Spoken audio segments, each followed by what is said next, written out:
나눔 헌금은 아주 단순히 물질적인 것이 아닙니다. 그것은 영적인 것이고 하나님의 은혜입니다.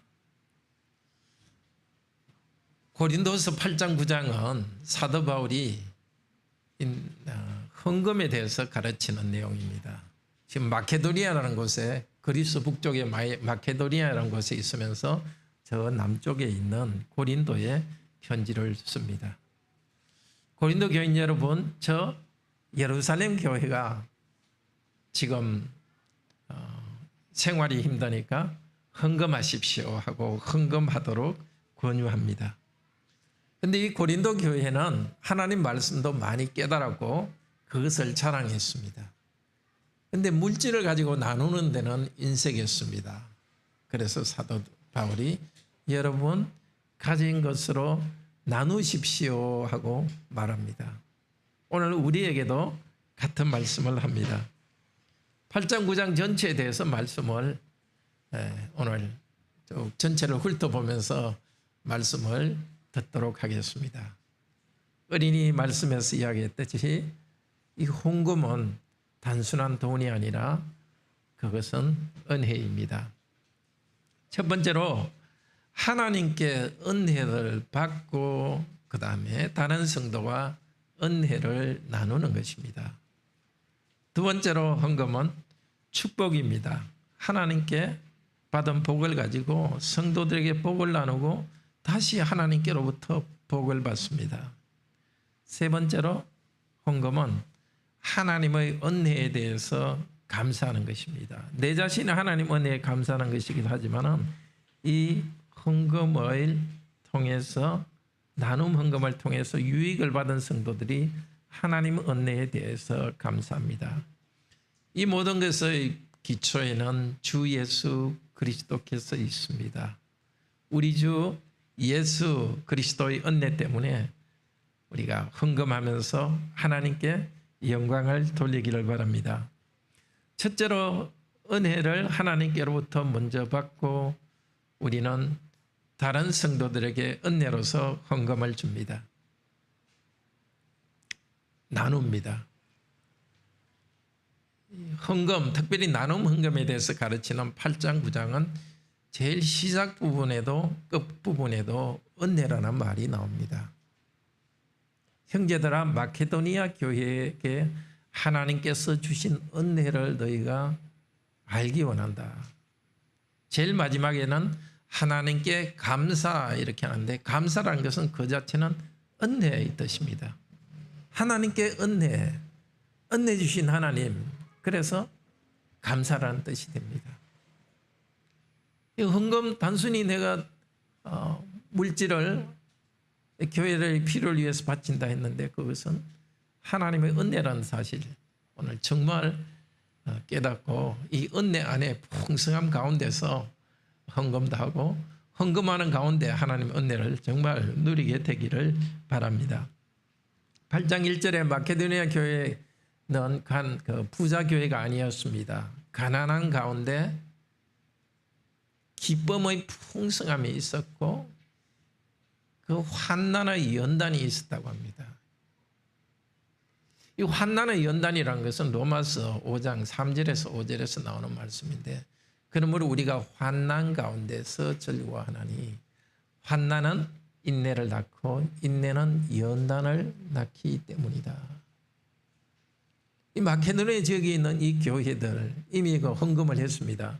그 교회는 가난했는데도 그 가난한 가운데 하나님께서 하시는 기쁨이 있었고, 또 가난한 가운데 그 환난이, 외부의 핍박도 있고 가난도 환난이 되는데 그 가운데 연단되면서 인격이 새로워지면서 그들은 하나님의 은혜를 더 체험했습니다. 그 은혜의 체험, 기쁨 가운데서 헌금을 하게 되었습니다. 그래서 나눔 헌금이라는 것을 나타내는 첫 번째 단어는 은혜입니다. 돈이 아니라 은혜입니다. 그 돈에는 하나님의 은혜가 담겨 있고 돈에는 하나님께서 주시는 기쁨이 담겨 있습니다. 그것 때문에 2절에 보면 풍성한 연보를 했다 이렇게 했는데, 연보라는 그 자체의 뜻이 후함이라는 뜻입니다. 헌금을 나타내는 두 번째 단어가 후함입니다. 이게 그냥 주는 것입니다. 은혜란 하나님으로부터 받은 은혜지만, 후함이라는 것은 받은 것을 후하게 또 나누는 것입니다. 그 나눔 헌금 안에는 후함과 기쁨이 담겨 있습니다. 그러니까 헌금을 나타내는 두 번째 단어가 바로 후함이라는 것입니다. 4절에 보면은 이 은혜와 성도 섬기는 일에, 지금 제가 8장을 이야기합니다. 제가 장을 이야기 안 해서 혹시 혼돈하고 있는지 모르겠습니다. 8장 4절입니다. 이 은혜와 성도 섬기는 일에 참여함에 대하여 우리에게 간절히 구하니. 빌립보 지역, 빌립보가 이제 그 마케도니아 지역입니다. 빌립보 교회 성도들이 아마 헌금을 많이 했을 텐데, 그 마케도니아 지역 성도들이 이 은혜와, 즉 헌금이죠, 성도 섬기는 일에 참여함을 간구하니. 이 섬기는 일입니다. 헌금은. 이 섬긴다는 것은, 헌금이라는 것은 위에서 이렇게 내가 좀 준다, 나눔 헌금을 할 때도 준다 이런 것이 아니라, 여기 섬김이라는 것은 고대 시대에 집에서 식사 시중을 드는 노예를 말합니다. 나눔 헌금을 할 때는 성도들의 필요를 섬기는 종의 마음으로 합니다. 그래서 헌금을 나타내는 세 번째 단어는 섬김이라는 뜻입니다. 이 섬김의 또 다른, 섬김을 다른 말로 번역할 때는 직분이라고 합니다. 우리는 헌금을 하고, 특별히 나눔 헌금을 할 때 내가 해야 될 직분으로서, 종으로서 섬깁니다. 나눔 헌금의 네 번째 단어는 바로 섬기는 일에 참여함입니다. 이 참여한다는 것은 코이노니아입니다. 코이노니아. 공동체적 참여하는 겁니다. 물질을 통해서 교회 공동체가 하나의 공동체적 참여가 되는 것입니다. 성도의 삶에 참여하고 교회가 하나의 공동체로 이루어집니다. 6절에서 말합니다. 고린도 교회는 이 은혜를, 즉 헌금을 모으는 일을 시작했는데 7절에 이 은혜가 흘러 넘치게 하십시오. 고린도 교회를 위해서 약간 좀 따끔하게 아프게 하는 말입니다. 그 교회들은 예언, 방언 이렇게 하고 말씀이 풍성하다 하면서 나는 하나님 말씀 많이 깨달았다 하고 자랑하면서도 정작 물질로 섬기는 일에서는 인색했습니다. 말씀의 은혜가 넘친다면 물질로 섬기는 일에도 넘치십시오. 우리 교회도 말씀을 참 사모하고 소그룹으로 모였어도 말씀을 나눕니다. 우리도 말씀을 사모하고 나누는 것뿐만 아니라 물질의 은사에도 넘치기 바랍니다. 자, 지금까지 헌금을 나타내는 네 가지 단어를 말했습니다. 자, 특별히 어린이 여러분, 중고등학생 여러분 한번 쳐다보십시오. 자, 우리 다 쳐다보시면 헌금을 나타내는 첫 번째 단어가 뭐였다고요? 은혜였습니다. 두 번째는 후함, 연보라고 번역된 단어가 후함이라는 뜻입니다. 세 번째는 직분 혹은 섬김. 네 번째는 참여하는 공동체를 이루는 것입니다. 자, 이렇게 보면 헌금이라는 것은 그냥 물질만 내가 그냥 단순히 하나님을 섬긴다는 것이 아니라 이렇게 풍요로운 뜻이 있습니다. 은혜와 후함과 섬김의 직분, 그리고 공동체를 만드는 일에 우리 성도님들은 참여해왔고 오늘도 참여할 것입니다. 9절 12절에서는 말합니다. 우리가 이렇게 은혜로 헌금하는 것의 바탕에는 예수 그리스도의 은혜가 있습니다. 9절에서 말합니다. 우리 주 예수 그리스도의 은혜를 너희가 알거니와. 어떤 은혜를 주셨습니까? 높으신 하나님, 영광이 가득하신 하나님께서 어떻게 해요? 자기를 비웠습니다. 영광을 다 비우고 낮아지셨고 종이 되셨고 십자가에 죽기까지 하나님께 복종하셨습니다. 예수님께서 자기를 다 비워서 십자가에 죽기까지 복종하셨고 그 비운 것을 가지고 생명을 누구에게 주셨습니까? 우리에게 주셨습니다. 죄인인 우리들을 의롭다 하시고 생명이 없는 우리들을 채워주셨습니다.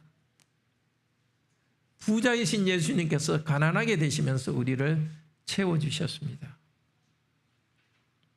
그렇기 때문에 우리도 예수님을 본받습니다. 예수님과 연합된 공동체는 우리도 예수님처럼 자신을 비웁니다. 자, 14절에 말합니다. 나눔 헌금을 하는 것은 14절에 이제 너희의 넉넉한 것으로 그들의 부족한 것을 보충하면, 14절은 같이 한번 읽읍시다. 8장 14절. 이제 너희의 넉넉한 것으로 그들의 부족한 것을 보충하면 후에 그들의 넉넉한 것으로 너희의 부족한 것을 보충하며 균등하게 하려 함이라. 헌금을 하면 그만큼 내 돈이 없어집니다. 내가 부족해집니다. 그래서 나눔 헌금을 통해 받은 성도들이 풍요로워집니다. 그러니까 내가 현재 가진 것을 없어지고 다른 성도들을 풍요롭게 하는 것은 우리는 계속 가난해지는 것이 아니라 다음에 또 내가 필요할 때 다른 성도들로부터 도움을 받는 균등케 하는 공동체를 만듭니다. 참된 공동체는 가난한 사람들이 달라 하고 힘으로 조직해가지고 뭘 만들어내는 것이 아닙니다. 참된 공동체, 참된 평등의 공동체는 가진 사람이 자발적으로 내놓는 것입니다. 그거는 성령님의 은혜 없이는 불가능한 것입니다. 이 교회는 바로 가진 성도들이 지금 내가 가진 만큼 나누어서 나중에는 또 내가 또 부족할 때 체험을 받는, 균등하게 하는, 평균케 하는 평등의 공동체입니다. 그러니까 교회 공동체는 가장 안전한 보험입니다. 종합보험입니다. 풍성한 헌금으로 성도가 도울 때 언젠가는 또 나도 도움을 받는, 교회에 믿고 내 자신의 삶과 또 내 자신의 물질의 일부를 맡깁니다. 첫 번째로 헌금은 은혜입니다. 은혜 받고 은혜를 나눠주는데 예수 그리스도께서 먼저 은혜를 주셨기 때문에 우리는 은혜를 나누어 줍니다. 그래서 평등의 공동체를 우리는 만듭니다. 두 번째로 헌금은 축복하는 마음으로 헌금하고 그리고 하나님의 축복을 받습니다. 헌금이라는 것은 자발적으로 드리는, 그런 점에서 축복으로 나눠준다는 것은 자발적으로 드리는 헌금입니다. 8장 12절에 할 마음이라는 말이 나옵니다. 그리고 같은 단어가 8장 19절에는 원이라고 번역됐고 9장 2절에는 원함이라고 다르게 번역됐지만 원래 원문의 뜻은 똑같습니다. 자원한다는 뜻입니다. 자원한다 하면 생각하는 게 있죠. 구약 시대에 자원 제사를 말합니다. 우리 주 예수님께서는 우리 죄를 용서하기 위해서 십자가에서 자신의 몸을 속죄제로 들으셨습니다. 그래서 우리를 구원하셔서 하나님의 영광에 참여하게 했습니다. 이 은혜를 받은 우리들은 우리 삶 자체를 자원해서 하나님께 바쳐드립니다. 그리고 우리 물질도 자원해서 바칩니다. 그래서 9장 2절, 9장 7절에서 9장 5절과 9장 7절에서 자원하는 심정으로 헌금하라 합니다. 억지로 혹은 인색함으로 헌금하지 말라. 이 억지로라는 것은 슬픈 마음으로. 예수 그리스도께서 나를 위해 속죄제를 드렸고 나는 자원제사를 드린다. 이것을 알지 못하면 헌금할 때마다 슬픕니다. 내 돈이 없어지니까. 그러나 그리스도께서 하신 구원의 은혜를 생각할 때 이 은혜에 참여하는 다른 성도들과 함께 나누기 위해서 자원하는 심정으로 우리는 헌금을 합니다. 자, 그래서 헌금을 나타내는 다섯 번째 단어라고 할 수 있는데 뭐 네 번째 단어라고 할 수도 있고요. 자원제다 할 수 있습니다. 제가 주보에는 표시는 안 했지만 자원제. 모든 헌금은 자원제입니다. 강제로 하는 것이 아니고 자원하여 드립니다. 5절에는 연보를 해야 된다 하는데 9장 5절 여기 연보는 복이라는 뜻입니다. 참 성경을 번역하기가 우리 말이 제한되기 때문에 참 힘듭니다. 그래서 번역이 참 좋지만 이렇게 목사를 통해서 자꾸 말씀을 배워야 됩니다. 앞쪽에 9장, 8장에서 연보라는 것은 후함이라는 뜻이었는데 여기 나와 있는 연보라는 것은 복이라는 뜻입니다. 우리가 헌금을 할 때마다 축복해 주는 겁니다. 성도를 축복해 주는 것입니다. 하나님 이 물질로 성도를 축복합니다. 그것을 고백하며 우리를 헌금합니다. 헌금을 위해서는 돈도 준비해야 되지만 그보다는 마음을 준비해야 됩니다. 탐욕과 슬퍼하는 마음을 버리고 축복하는 마음으로 헌금하도록 합시다.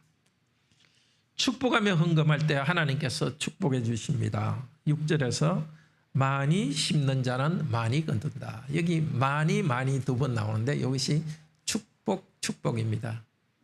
축복하며 심는 자는 하나님께서 축복해 주십니다. 자, 물질을 축복하는 마음으로 드리는 성도에게는 축복해 준다고 약속하셨습니다. 아주 구체적인 겁니다.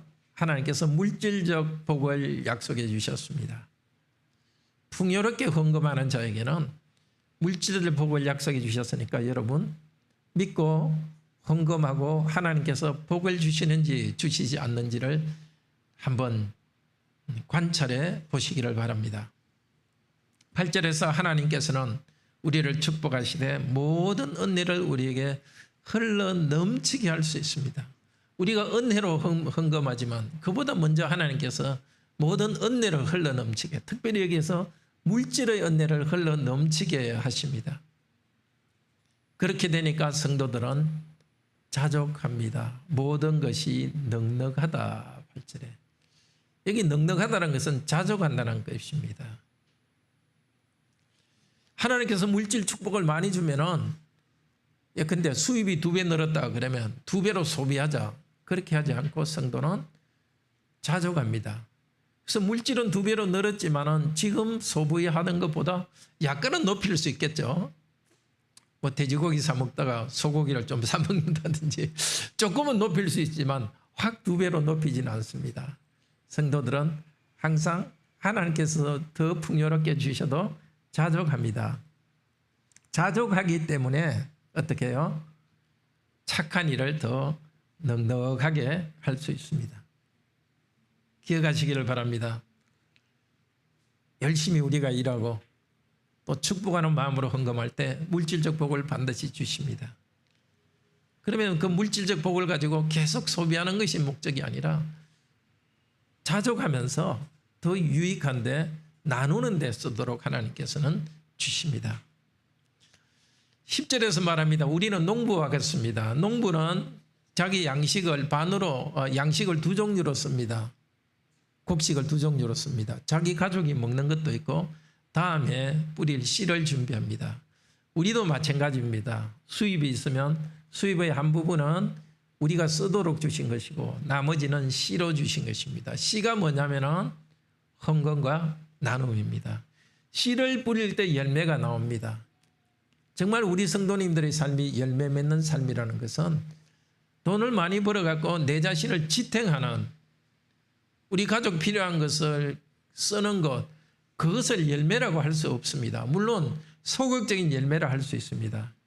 참된 열매라는 것은 그것을 넘어서 나 바깥으로 나갈 때 그것이 열매입니다.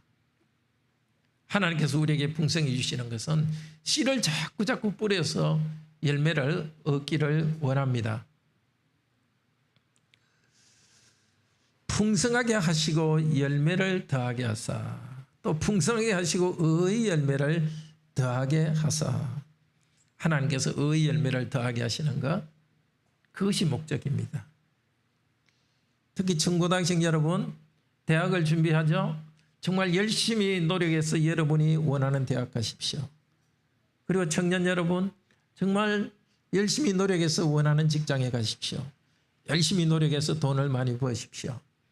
그러나 그 목표가 내가 많이 쓰는 것이 목표가 아니라 더 많이 나누는 목표를 가지고 열심히 노력하시기를 바랍니다.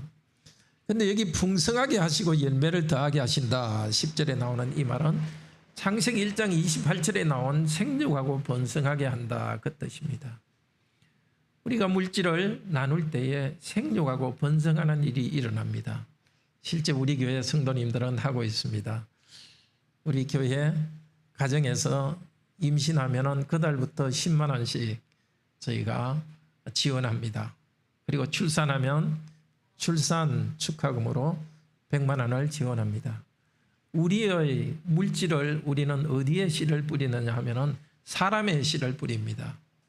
그래서 더 많은 성도들이 이 땅에서 태어나고 이 땅에서 자라는데 사용합니다. 또 우리가 가진 물질은 다른 성도에게 투자합니다. 힘든 성도들에게 우리는 투자합니다. 세 번째로 우리는 하나님의 은혜에 감사합니다.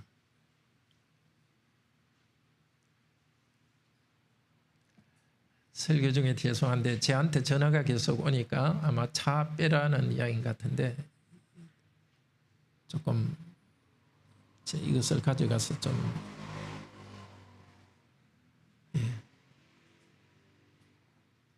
이번 전화번호가 찍혀 있을 테니까요. 세 번째로 우리는 하나님의 은혜에 감사하게 됩니다. 11절, 12절, 13절 자세히 보십시오. 11절에서 하나님의 은혜에 감사하게 한다. 11절에도 하나님 은혜에 감사한다. 13절에 하나님께 영광을 돌리고. 어떻게 하나님께 감사하고 영광을 돌립니까? 교회에서 성도들을 도울 때 도움을 받은 성도가 하나님께 감사하고 하나님께 영광을 돌립니다. 그런데 감사라는 그 자체에 은혜라는 말이 들어 있습니다. 감사는 유카리조마인데요. 유카리조. 은혜가 카리조입니다. 그러니까 하나님께서 은혜 주셔서 그래서 다른 성도들에게 은혜를 베풀면 은혜 받은 성도가 다시 하나님께 은혜를 올려드립니다. 하나님께 은혜를 드린다는 말이 이상하죠? 그렇지만 하나님은 은혜로운 분입니다 하고 고백하는 것이 하나님께 은혜를 돌려드리는 것이고 하나님은 은혜로운 분입니다 하는 것을 다른 말로 하면 감사하는 것입니다. 이렇게 도는 것입니다. 은혜가 돌아서 하나님께 영광이 돌아가게 합니다.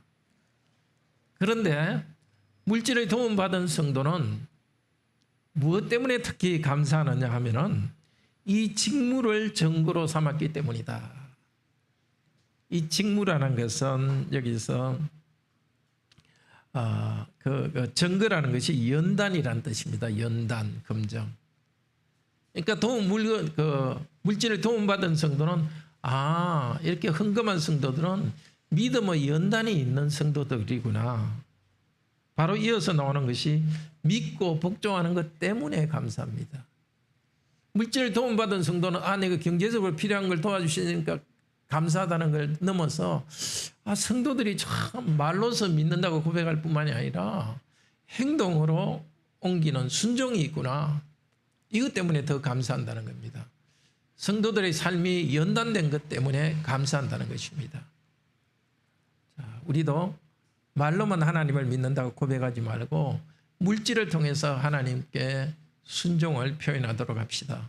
또 우리가 교회로부터 도움을 받는다면 우리가 가진 자세는 하나님, 이 교회는 성도들이 믿음을 그대로 순종하는 교회 성도들이니까 감사합니다.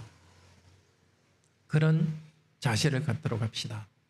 그리고 도움받은 성도는 어떻게 한다고요? 도와준 성도들을 위해서 또 도와준 교회를 위해서 당연히 기도합니다. 여기 우리 9장에 사모한다 이렇게 되어 있는데 사모한다는 말이 보고 싶어 한다는 뜻입니다. 그만큼 성도들의 관계가 가까워지는 것입니다. 도움을 받는 성도가 교회를 사랑하고 그 다음에 이 성도 전체에 대해서 가까워지게 되는 겁니다. 물질이 이렇게 헌금이 이렇게 은혜가 되는 겁니다. 물질 거기에는 하나님께 주신 은혜가 담겨 있고 또 물질을 헌금했다는 것은 성도의 믿음의 순종이 있다는 것이고 그것을 알기 때문에 성도들을 보고 싶어하고 성도들끼리 친해지고 그 다음에 이렇게 은혜 주신 하나님을 인하여서 하나님께 감사하게 합니다. 성도가 하나 되고 하나님께 감사하는 그런 따뜻한 공동체에는 헌금이 풍요롭고 필요한 성도들을 이렇게 이것을 나눠줄 때 그것이 가능합니다. 이 모든 것을 가르치던 사도 바울이 15절에는 아주 갑자기 감탄을 하고 있습니다. 말로 표현할 수 없는 그분의 선물 때문에 하나님께 감사. 이 감사라는 게 원래 은혜라는 단어입니다. 이렇게 교회가 물질을 중심으로 해서 하나가 되어가니까 감사한다고 합니다. 사랑하는 형제자매 여러분, 작년에도 말씀드렸듯이 우리 교회는 지금까지도 이런 구제를 해왔습니다. 우리는 복지 구제를 해왔습니다. 그냥 성도들이 굶어서 힘든 성도들만 우리가 돕는 것이 아니라 다른 성도들도 우리처럼 그래도 영양가 있는 음식을 먹고 기본적인 복지 생활을 할 수 있도록 우리는 도우려고 했습니다. 위기 지원 구제를 하려고 했습니다. 재산이 있는 성도도 갑자기 위기가 당하면 돈 100만 원이 어려울 때가 있습니다. 그럴 때 우리 교회는 빌려주거나 성도들에게 지원하는 일을 했습니다. 셋째는 예방적 구제를 했습니다. 하고 있습니다. 미리 더 힘든 일이 생기지 않도록 지원을 해서 더 어려운 상황이 생기지 않도록 합니다. 넷째로 독립적으로 세워주는 개발 구제를 하고 있습니다. 직장을 찾는 형제자매들이 직장을 찾을 수 있도록 지원하는 일을 했습니다. 우리 교회는 여러 항목의 헌금을 하지 않습니다. 주일 감사헌금, 11조 나눔 헌금을 합니다.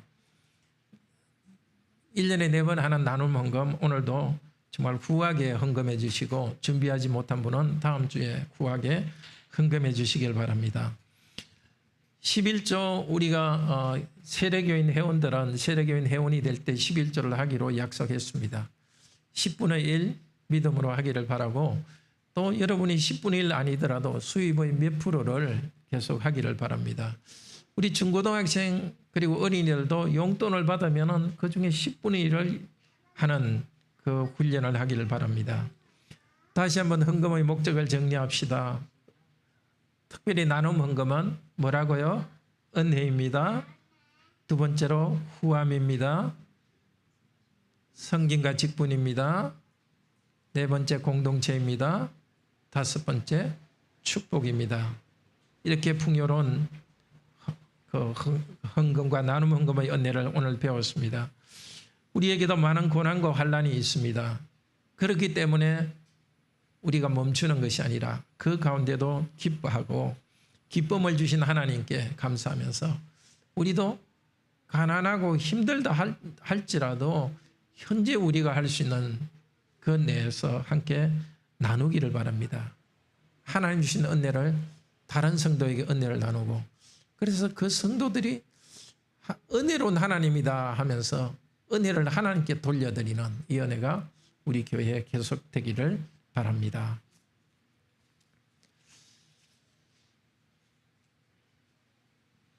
네, 이제